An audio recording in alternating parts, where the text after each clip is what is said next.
The relationship between aid and development is complex, but research shows that the effectiveness of aid depends heavily on factors like the aid's quality, transparency, and how it is managed. In this special episode of the book series, we examine the concept of horizontal development to examine how power and privilege operate in international and local horizontal development spaces.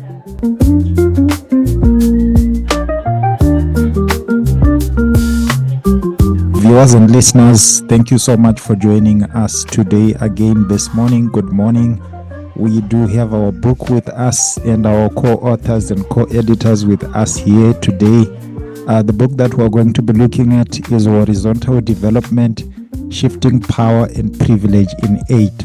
I'm happy that I do have all my co-authors and my co-editors right on this platform. So welcome. I want to thank you so much for taking the time to talk about this book.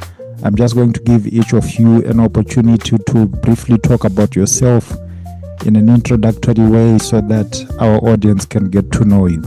Shall I start? So my name is Anne-Meike Fechter. I'm based at the University of Sussex in Brighton, UK. And my research interests have always been on migration and privilege and power, really.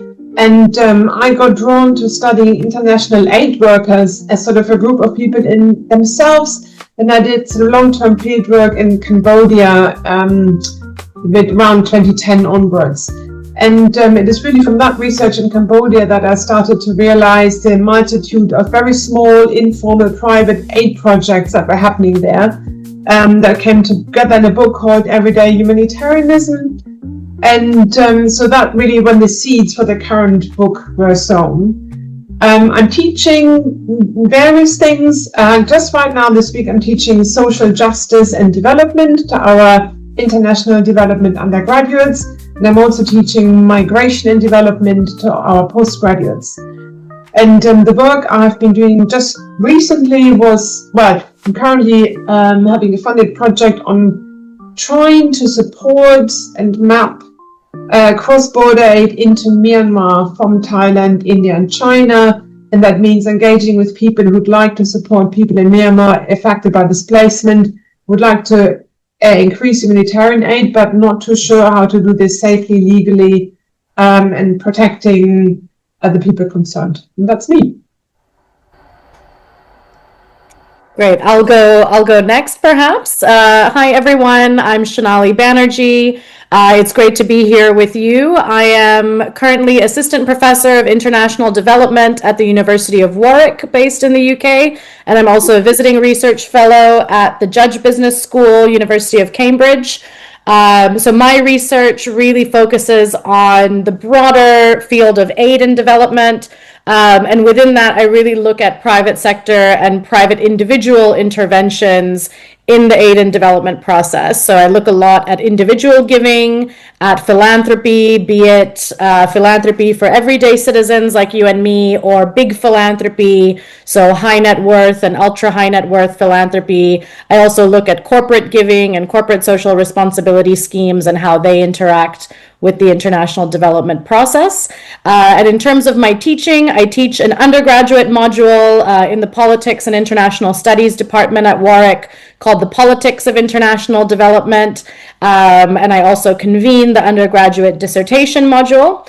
And then at the Judge Business School at Cambridge, I'm involved in a lot of executive education and training. So these are executives usually coming from philanthropic foundations or private foundations, corporate foundations who are looking to maximize the impact of their corporate or individual giving. So I work a lot with training them on how to do their work more effectively. So that's me in a nutshell. My name is Thabani Mutambasere. I'm a lecturer based in the Center of African Studies at the University of Edinburgh. And in terms of my general research interests, basically I focus more on the social lives of African diasporas. So, social political aspects of their lives, particularly transnationalism, be it religious transnationalism, also touching on issues of diaspora humanitarianism, diaspora philanthropy, so more on the migration and development aspect of things. And I first sort of got interested in this sort of research when I became a member of the diaspora myself, by virtue of leaving my country of origin, Zimbabwe, and realizing how people come together sometimes during crisis and things like that. In terms of the work or the courses that I'm currently teaching at the moment, I currently convene three different postgraduate master's courses.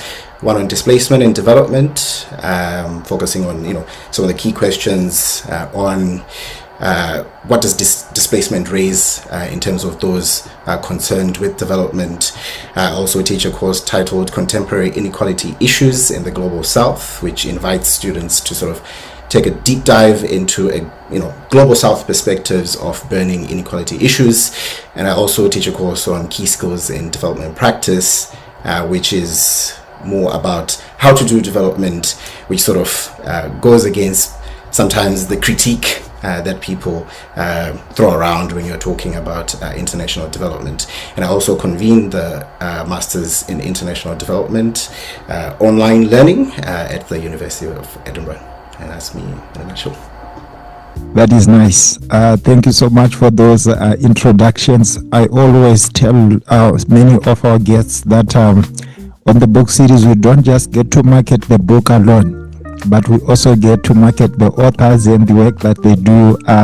Viewers and listeners, I'm going to make sure that I paste the links that can direct you to the profiles of our authors today, so that you can learn more about the work that they are doing, some of the articles that they have published, and some of the works and lectures that they do give at their respective universities.